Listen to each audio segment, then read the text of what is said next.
Washington state is about to pass a very bad bill that will allow non citizens to become law enforcement officers, firefighters, even prosecutors, and more. This bill has been one that we've talked a lot about this session, and I've got a really important follow up for you today to get you up to speed on where this bill is at and where this bill is going and how you can take action.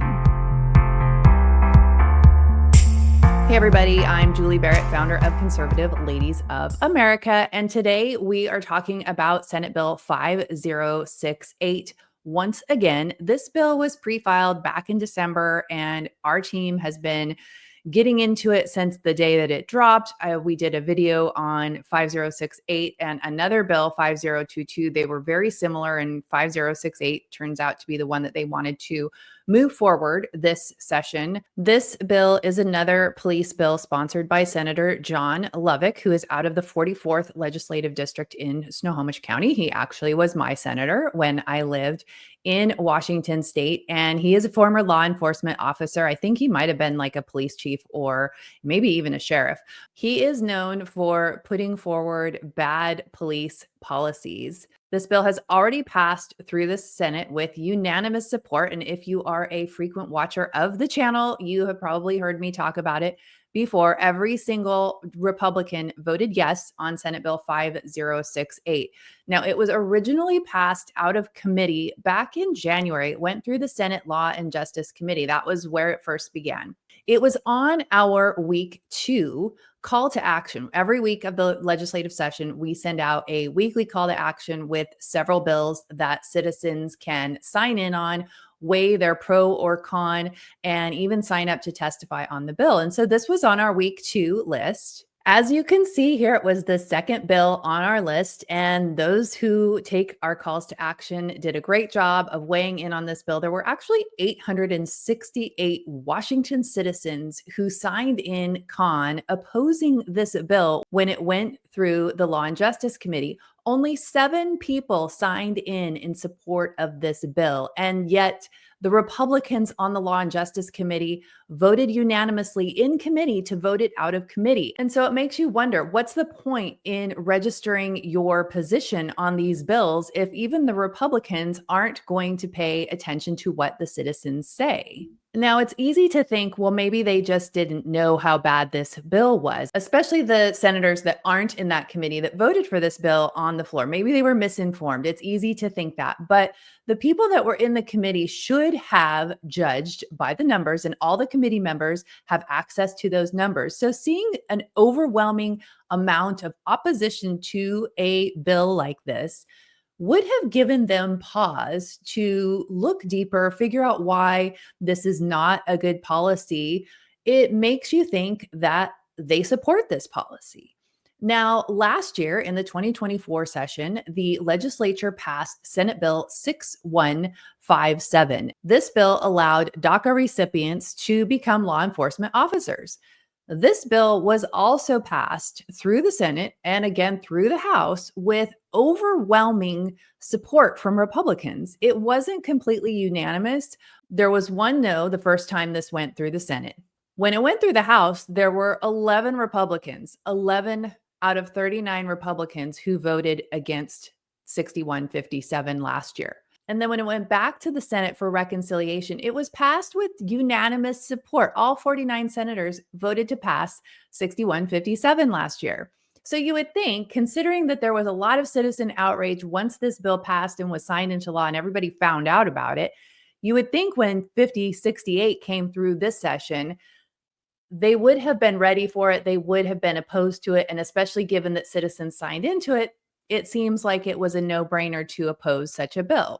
It shouldn't be a partisan issue, but of course it is, that non-citizens should not be enforcing laws on United States citizens. In my opinion, this is an easy win for Republicans, and they totally blew it. So now Senate Bill 5068 is over in the House and it had a committee hearing last week and it went through executive session last week. We put out a call to action for week 9, which was when it was heard in the House Community Safety Committee, and 1,823 concerned citizens signed in opposed to this bill. There were 10 people who signed in support of the bill. In watching the video from the executive session, it is clear that the Republicans in the House, at least on the Community Safety Committee, have gotten the message that this is a bad bill and that non citizens should not be employed as law enforcement officers. And they all voted no in passing this bill out of the committee.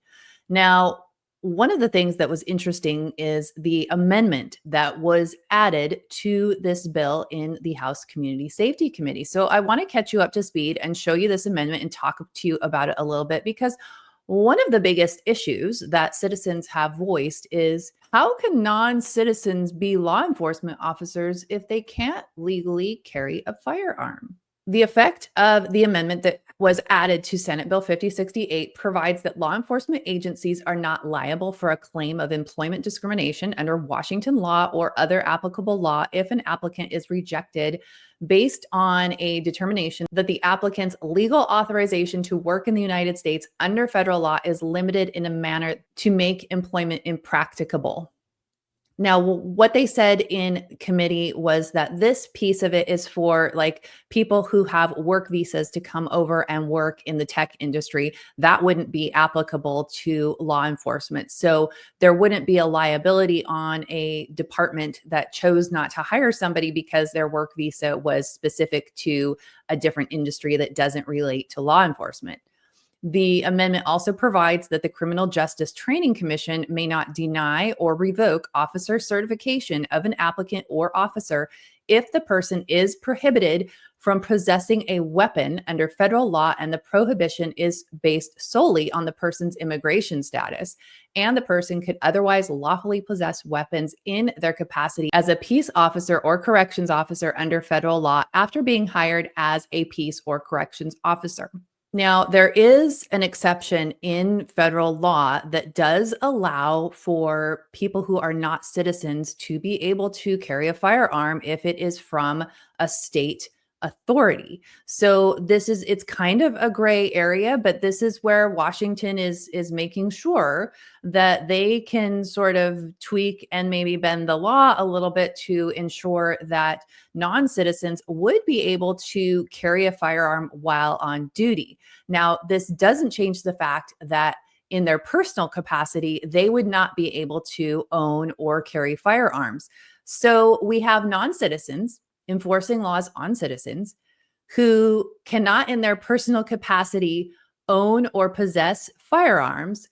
Yet they're going to come and clock in and be issued a state firearm, and they're going to be able to go out and be peace officers, law enforcement officers, corrections officers, and enforce laws upon Washington state citizens. It is absolute insanity. And it dumbfounds me that the Republicans in the Washington State Senate all voted unanimously to pass this bill. And of course, they're not coming out saying, oops, we made a mistake. There is silence on this issue. And it really makes me mad, because here you have citizens who are taking the time to speak up and oppose these bills, and groups like Conservative Ladies are telling them, make your voices heard. We know the Democrats aren't going to listen to you, but maybe you can help the Republicans make a good decision and have a good vote. And here they are voting right along with the Democrats. It's very demoralizing to the people who are actually trying to engage in the legislative process and make their voices heard. And it's basically, in my opinion,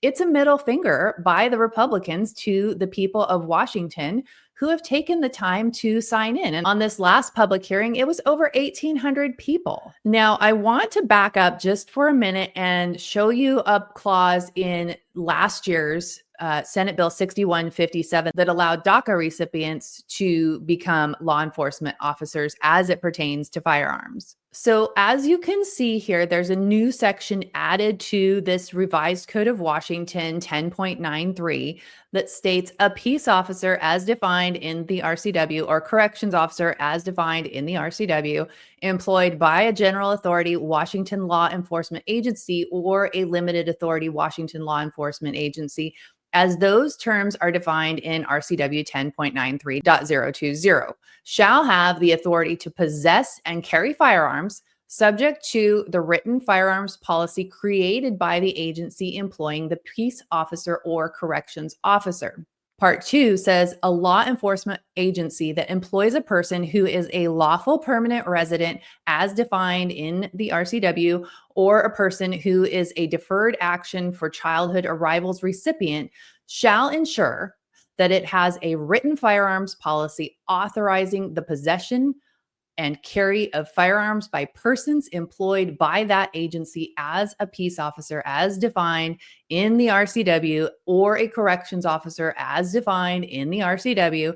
A firearms policy must comply with any federal law or regulation promulgated by the United States Department of Justice, Bureau of Alcohol, Tobacco, Firearms, and Explosives, or any successor agency governing possession of a firearm and any related exemptions. So, what they're doing is they're changing Washington law to make sure that these law enforcement officers who are not citizens are lawfully allowed to carry a firearm while they are on duty as a law enforcement officer. This is not good, especially considering the fire hose of garbage communist legislation coming out of Olympia this year and every year prior. There are a number of very concerning policies that have made it this far through the session and will make it across the finish line and will be signed into law by Governor Bob Ferguson that grant enormous power to the state government, whether it's Ferguson or Attorney General Nick Brown or other entities within the state government over the citizens. So this is something that you should be very concerned about. It is on the floor calendar for the House to take a vote on. That could be at any time. They are going to have to send it back over to the Senate because of the amendment that was added in the House Community Safety Committee. What can you do? I've got a link right down below. It's an easy one click. You can go in and send a message to your two House representatives and ask them to vote no on this bill. I think a win in the House with this bill would be a complete party line vote. If all the Republicans simply held the line and did not vote for this bill, I think that would be a win. We know it's going to pass. It would just be great if no Republicans helped them pass it. So I've got that link down below for you to take action. Please do that for yourself and please share it with everyone you know. Let's overwhelm their email. It goes directly to their legislative email inbox. With our form, you can either use the message that we've put in there, or you can override it and put in your own message if you would like, which I would recommend because I think it's much more powerful if you use your own words rather than them getting the same message from everybody. I have got links for both of the bills that I've discussed today, Senate Bill 5068 and last year's Senate Bill 6157. I've got those links down below for you, as well as a link to the amendment if you want to go check that out. Please do share this information far and wide. Let's get thousands of people to send emails to their legislators asking for a no vote on this. I'd love to hear your thoughts on this. Please leave a comment. Let me know what you think. And of course, if you are not already subscribed to the channel, please subscribe and make sure that you've got those notifications turned on, as many of our videos, just like this one, are time sensitive and will have a call to action. Thanks so much for watching, and I look forward to seeing you in the next video.